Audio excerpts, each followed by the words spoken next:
Élu, il y a une raison prophétique pour laquelle Dieu t'a conduit ici aujourd'hui. Ce n'est pas par hasard que tu es tombé sur ce message. Le ciel a orchestré ce moment précis, car il y a quelque chose que Dieu veut que tu vois, et tu ne peux pas te permettre de passer à côté. Ce n'est pas juste du contenu sur un écran. C'est un appel direct depuis la salle du trône céleste. Parfois Dieu murmure, mais parfois il tonne. En ce moment, ce message porte un poids. Il n'est ni anodin ni facultatif. Il est urgent. Dieu te dit, arrête-toi, écoute, ceci est pour toi. Si tu l'ignores, tu risques de manquer la clé même pour laquelle tu as prié.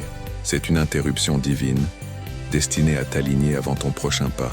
Écoute attentivement. Ce n'est pas seulement un encouragement, c'est une instruction. Tu as demandé des réponses, mais le ciel attendait ton attention. Le message de Dieu ne court pas après tes distractions. Tu dois t'arrêter pour le recevoir. C'est pourquoi tu es ici, et c'est pourquoi tu ne peux pas passer à côté. Ce que Dieu va révéler a le pouvoir de changer ta saison, de transformer ton esprit et d'ouvrir des portes scellées. Avant d'aller plus loin, si ton esprit est déjà ému, interagis avec ce message maintenant.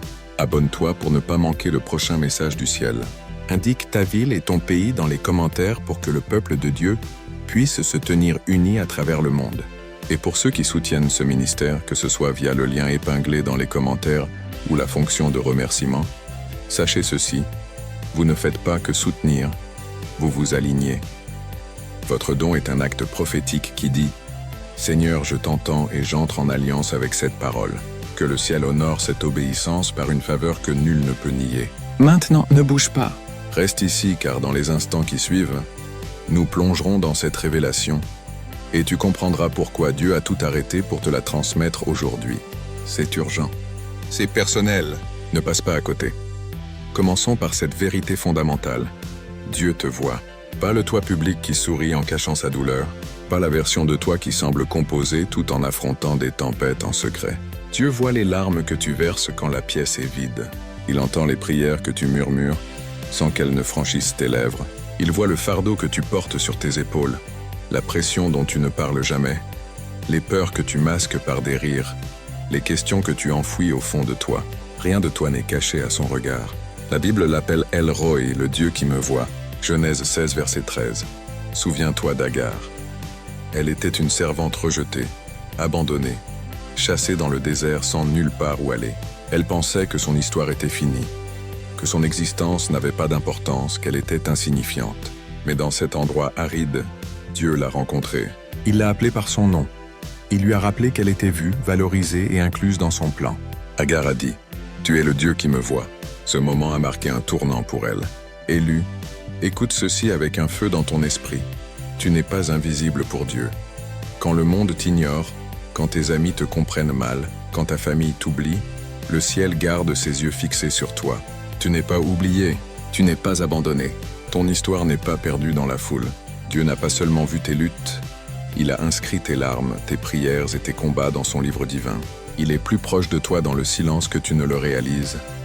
Psaume 34, verset 15 déclare « Les yeux de l'Éternel sont sur les justes, et ses oreilles sont attentives à leurs cris. » Cela signifie qu'avant même que tu ne formes une question dans ton cœur, Dieu avait déjà la réponse. Avant que tu ne verses une larme, il l'avait déjà recueillie. Psaume 56, verset 8. Avant que tu n'entres dans la tempête, il avait déjà prévu ta délivrance. Le silence ne signifie pas l'absence. L'invisibilité ne signifie pas l'abandon. Même dans le silence, le Dieu qui voit est à l'œuvre, et ses yeux sont sur toi en ce moment. Peut-être traverses-tu une saison qui semble insupportable, une saison de perte, de confusion, de silence où le ciel semble distant et les prières sans réponse. Tu te lèves chaque jour avec des questions plus lourdes que tes forces, te demandant si les choses changeront un jour. Mais je viens proclamer cette vérité avec feu. Cette saison est temporaire. Elle n'est pas éternelle. Ce n'est pas la fin de ton histoire. Psaume 30, verset 5 nous rappelle « Les pleurs peuvent durer une nuit, mais la joie vient au matin. » Oui, la nuit peut sembler longue, comme si l'horloge s'était arrêtée en ta défaveur. Oui, la douleur peut sembler sans fin, comme si la vallée s'étendait au-delà de ce que tes yeux peuvent voir. Mais aucune nuit ne dure éternellement. Chaque tempête finit par manquer de pluie. Chaque hiver finit par céder au printemps. Le même Dieu qui a conçu les saisons dans la nature a conçu les saisons de ta vie. Et il a déjà programmé ton aube. Écoute-moi bien, ta vie ne restera pas ainsi. Le désert n'est pas ton adresse finale. La vallée n'est pas ton cimetière. Le feu que tu traverses n'est pas là pour te détruire, mais pour t'affiner. Ce qui ressemble à un retard est en réalité un développement. Ce qui ressemble au silence est en réalité une stratégie. Dieu n'en a pas fini avec toi. Il te façonne pour quelque chose de plus grand que tu ne peux l'imaginer. Ésaïe 43, verset 2 dit « Quand tu traverseras les eaux, je serai avec toi, et les fleuves, ils ne te submergeront pas. Quand tu marcheras dans le feu, tu ne seras pas brûlé, et la flamme ne te consumera pas. » As-tu saisi? Tu traverseras, tu ne te noieras pas, tu ne seras pas brûlé, tu ne t'effondreras pas. Tu traverseras. Cela signifie que l'endroit où tu te trouves maintenant n'est pas permanent. C'est un passage, pas une prison. Tes pas sont peut-être lourds, mais ils avancent, et ta destination est toujours glorieuse. Pourquoi penses-tu que les attaques ont été si intenses? Pourquoi la guerre autour de ta vie a-t-elle été si féroce? Parce que l'ennemi voit en toi quelque chose que tu ne vois peut-être pas encore. Il a aperçu des éclats de ta destinée et sait que si tu te lèves dans la plénitude de ce que Dieu a ordonné, tu secoueras des royaumes, tu abattras des forteresses et tu feras avancer la lumière du royaume de Dieu d'une manière qui terrifie l'enfer. Satan ne se bat pas là où il n'y a rien à perdre. Il ne fait la guerre que là où une destinée est en jeu. Quand Moïse est né, Pharaon a ordonné le massacre des bébés. Pourquoi? Parce qu'un libérateur était arrivé, et la liberté d'Israël était cachée dans le cri d'un enfant. Quand Jésus est né, Hérode a massacré des enfants. Pourquoi? Parce que le salut lui-même avait mis le pied sur terre, et l'ennemi a paniqué à l'idée de la rédemption parmi les hommes. Le diable réagit toujours de manière excessive quand le plan de Dieu est sur le point de s'accomplir. Élu, les attaques sur ta vie ne sont pas une preuve de ta faiblesse, elles sont la preuve de ta mission. Le diable ne s'attaque pas à ton passé, il est terrifié par ton avenir. Il connaît ton potentiel en Christ. Il sait la puissance que tes prières peuvent libérer. Il sait l'autorité que tu portes quand tu découvres ton identité en Dieu. C'est pourquoi la pression a été implacable. C'est pourquoi les combats ont semblé injustes. Parce que tu portes quelque chose de plus grand que tu ne le réalises. Jean 10, verset 10 dit « Le voleur ne vient que pour dérober, égorger et détruire. Moi, je suis venu afin que les brebis aient la vie et qu'elle l'ait en abondance. » Si l'ennemi a essayé de te détruire, c'est parce que le ciel t'a destiné à l'abondance. S'il a essayé de te faire taire, c'est parce que ta voix a un poids prophétique. S'il a essayé de te briser, c'est parce que ta destinée en Christ est incassable. Ne te laisse pas tromper par la guerre. Ce n'est pas un signe de défaite. C'est une confirmation de ta destinée. L'intensité même de l'attaque révèle l'ampleur de l'appel. Parlons d'espérance. L'espérance n'est pas une pensée vague. Ce n'est pas fermer les yeux et prétendre que tout va mieux. Non, l'espérance est une arme. L'espérance est une encre. L'espérance est l'oxygène spirituel. Sans elle, l'âme s'étouffe sous le poids de la peur et du désespoir. C'est pourquoi l'ennemi essaie si fort d'étrangler ton espérance. Il sait que s'il peut voler ton espérance, ta foi n'aura plus rien à quoi s'accrocher. Mais si tu protèges ton espérance, même quand tout semble fragile, tu tiendras bon. Hébreux 6, verset 19 dit « Cette espérance, nous la possédons comme une encre de l'âme sûre et solide. » Pense à un bateau au milieu d'une tempête. Les vagues s'écrasent, les vents hurlent, tout tremble. Mais l'encre tient. C'est ce que l'espérance fait pour ton âme. Elle te garde ancré. Quand la vie essaie de te jeter dans le désespoir, quand la confusion tourbillonne et que les circonstances s'acharnent contre toi, l'espérance murmure « Reste ferme. Dieu est toujours sur le trône. La tempête passera, mais l'encre demeure. » L'espérance n'est pas passive. C'est une force active qui attache ton cœur au caractère inébranlable de Dieu. Élu, ne perds pas ton espérance. Même quand la foi semble faible, accroche-toi à l'espérance. Car la foi est la substance des choses espérées. Hébreux 11, verset 1. Sans espérance, la foi n'a rien sur quoi se construire. L'espérance pose les fondations, et la foi construit la structure. Si tu protèges ton espérance, la foi se relèvera toujours. C'est pourquoi l'ennemi essaie de te convaincre que tout est fini. Il veut ton espérance, car il sait que si ton espérance meurt, ta foi s'effondre. Mais tant que tu espères encore, Dieu peut encore agir. Et laisse-moi te dire ceci, l'espérance est contagieuse. Quand tu choisis d'espérer, même dans l'heure la plus sombre, cela envoie un message à l'enfer lui-même. Tu ne mourras pas. Mon histoire n'est pas terminée. Mon Dieu est toujours à l'œuvre. L'espérance dit, je ne le vois pas encore, mais je crois que ça vient. L'espérance dit, le médecin a donné un rapport, mais Dieu a le dernier mot. L'espérance dit, je suis peut-être dans le feu, mais je ne serai pas consumé. Romains 15, verset 13 déclare, Que le Dieu de l'espérance vous remplisse de toute joie et de toute paix dans la foi, pour que vous abondiez en espérance par la puissance du Saint-Esprit. Ce type d'espérance ne te soutient pas seulement. Il déborde et inspire tous ceux autour de toi à croire à nouveau. Jérémie 29, verset 11 est l'un des versets les plus cités de la Bible, mais je veux que tu l'entendes avec des oreilles nouvelles aujourd'hui, car je connais les projets que j'ai formés sur vous, dit l'Éternel, des projets de paix et non de malheur, afin de vous donner un avenir et de l'espérance. Ce n'est pas juste un verset pour décorer un mur ou un autocollant pour te faire sentir bien. C'est un décret du ciel sur ta vie. Dieu lui-même dit, « Je connais le plan. Pas je pense, pas j'espère, mais je connais. Et parce qu'il sait, tu peux te reposer même si tu ne sais pas. Le plan de Dieu est plus grand que ta douleur. Son dessein est plus grand que tes erreurs. Sa destinée pour toi surpasse tous les revers que tu as affrontés. Quand tu mesures ta douleur face à son plan, tu découvriras que ta souffrance ne peut annuler sa souveraineté. La croix en est la preuve. Ce qui semblait être la plus grande tragédie de l'histoire était en réalité la préparation du plus grand triomphe.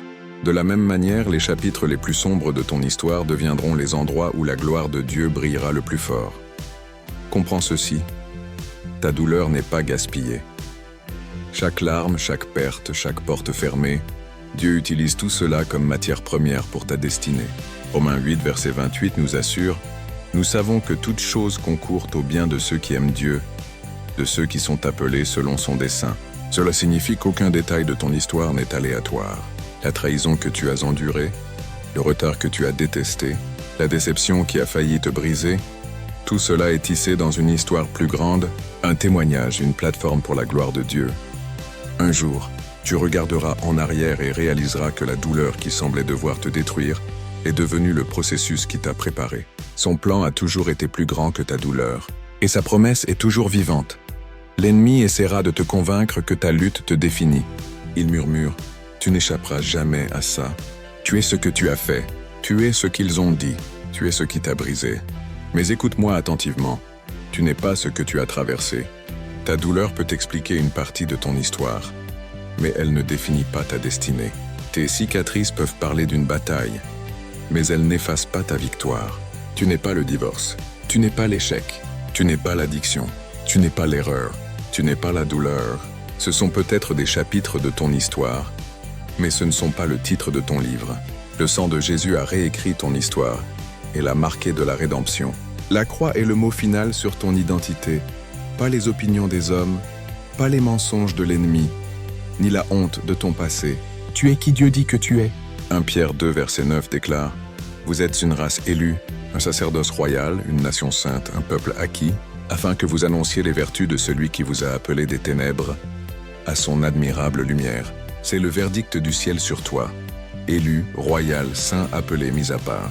Ton identité n'est pas basée sur tes luttes. Elle est ancrée dans sa parole, et sa parole ne change pas avec les circonstances. Élu, le ciel t'a marqué d'une identité. Alors, arrête de laisser tes blessures te nommer. Arrête de laisser ton passé te définir. Arrête de laisser tes échecs te limiter. Dieu t'appelle victorieux. Dieu t'appelle aimé. Dieu t'appelle racheté. Chaque étiquette que le monde a essayé de coller sur toi doit s'incliner devant l'étiquette du ciel. Tu n'es pas une victime. Tu es un vaisseau. Tu n'es pas abandonné. Tu es désigné. Tu n'es pas brisé. Tu es en train d'être construit. Ton identité véritable a toujours été plus grande que tes luttes. C'est pourquoi tu ne peux pas passer à côté de ce message. C'est pourquoi ce moment n'est pas anodin. Il est saint. Le ciel a interrompu ta routine pour livrer une parole qui pourrait changer la trajectoire de ta vie. Tu penses peut-être que tu es tombé sur ceci par hasard, mais dans l'esprit, il n'y a pas de hasard. C'est un rendez-vous divin. C'est le ciel qui frappe à la porte de ton cœur disant « Ne manque pas ce moment ». Le ciel dit « Ne baisse pas les bras maintenant. Ne jette pas l'éponge. Ne te rends pas au désespoir. Ne crois pas le mensonge que c'est fini. Le moment où tu es tenté d'abandonner est souvent celui juste avant la percée. L'enfer exerce une pression parce qu'il sait que le ciel est sur le point de libérer la gloire.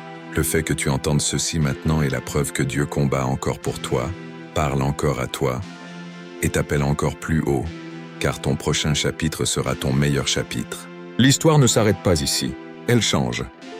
Le même Dieu qui a ressuscité Lazare après 4 jours peut ressusciter tes rêves morts. Le même Dieu qui a fendu la mer Rouge peut t'ouvrir un chemin pour toi. Le même Dieu qui a fermé la gueule des lions pour Daniel te protégera de chaque piège et chaque embûche de l'ennemi. Ce qu'il a fait pour les autres, il peut et va le faire pour toi. Dieu dit dans Ésaïe 43, verset 19, « Voici, je vais faire une chose nouvelle, elle se manifestera. Ne la reconnaîtrez-vous pas?